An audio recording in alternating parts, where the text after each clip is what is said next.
Welcome to another episode of 10 Minutes with Pastor Femi. We've been having a good discussion on prosperity. Now we have established what God really wants to do with financial prosperity. We've established why God wants every believer to prosper, or at least, hopefully. But I think we should, dwell further into that, because first and foremost, does God want the gospel to be spread all over the world? Of course, the answer is yes.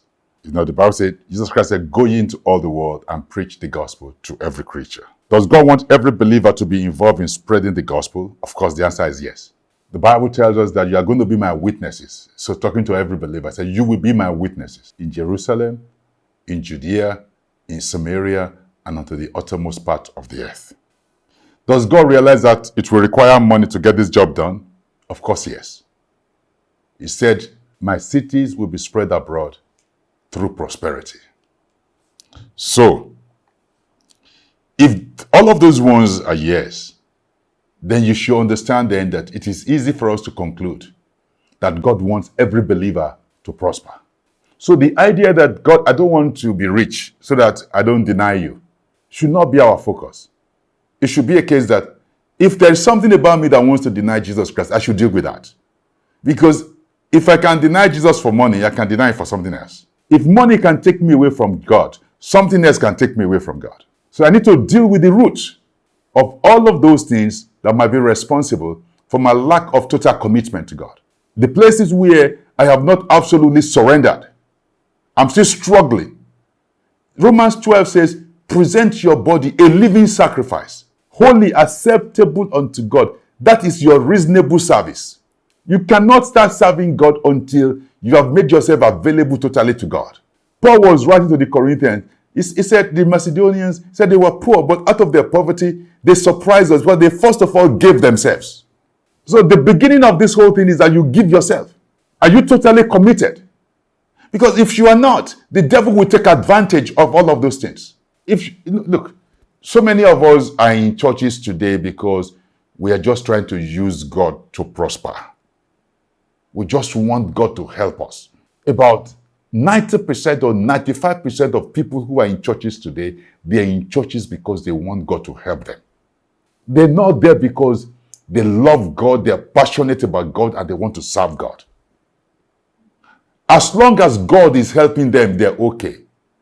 And some people, the moment God helps them, they won't come again. But for a lot of people, as long as God is helping them, they're okay. The moment they needed something and they did not get it, they're out of the door. They're complaining. God has failed. So they are not in this matter for the long haul. They're not in it come rain, come shine. So they're not like Paul that said, for me to live is Christ and to die is gain. So my purpose for serving God is not for what I can get from him. If that is my purpose, then I will deny him. And I will not be able to do what he wants me to do with resources. But it's important for us to realize that God wants every believer to be rich, because he wants every believer to be involved in the gospel work, in spreading his city with prosperity. A believer that does not have that money cannot put that money into the spread of the gospel. That is why every believer should be rich. I will not sit down here and say every believer will be rich, but it is the will of God. Let's look at that. 3 John verse 2 says, beloved, I pray that you are prospering in every way and that you continually enjoy good health, just as your soul is prospering. So you should prosper in every way, every way, every way. Oh, not just say that I'm alive, I'm okay, I'm happy. No, it said prosper in every way. I'm healthy, yes. Prosper in every way. I'm educated, yes. Prosper in every way. I have great marriage, prosper in every way. But part of that every way involves financial prosperity. So every believer is meant to prosper in every way. Okay, let's look at the scripture. 2 Corinthians chapter 8 verse 9.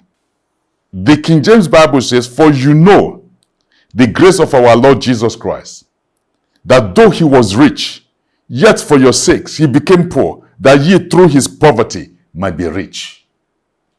So that tells us that God wants us to be rich. Paul was writing to the Corinthians, he said, you know the grace. This is the endowment. This is the endowment that comes from Jesus Christ. The grace of our Lord Jesus. That he has the power. This is the power that he demonstrated. That he was rich. But because of you and me, he became poor. So that you and I, we can become rich because he was poor. I'm coming back to it. Let me read it from the Passion Translation, then I'll come back to it. It says, for you have experienced the extravagant grace of our Lord Jesus Christ. So you have experienced the extravagant grace of our Lord Jesus Christ. That although he was infinitely rich, that means he was rich beyond measure, infinity, uncountable. You cannot fathom his wealth. He said he impoverished himself. That means he made himself poor.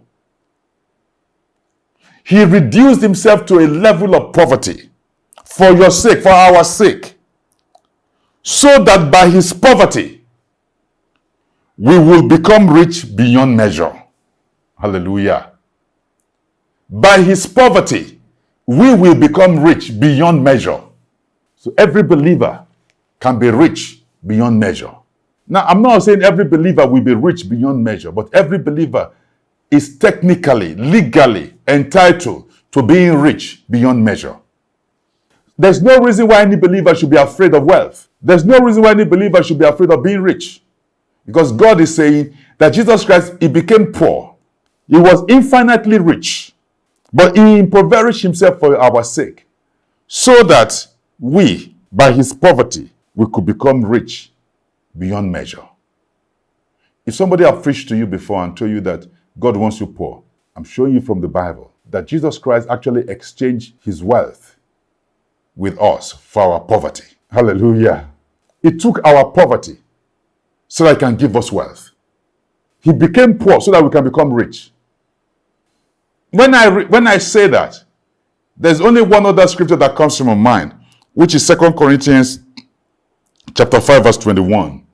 The Bible says he became sin that we can become righteous. The same way he became sin that we can become righteous, he also became poor that we can become rich. Hallelujah.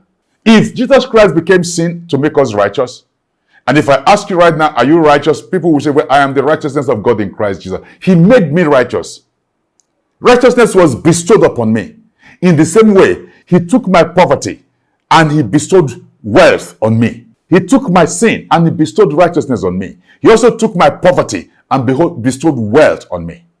That is the grace that Jesus Christ brought to us. That grace took sin away. My time is up. We'll come back to this. Father, thank you very much for this word. Prosper it in our hearts. Let it burn within us. In Jesus' name, amen.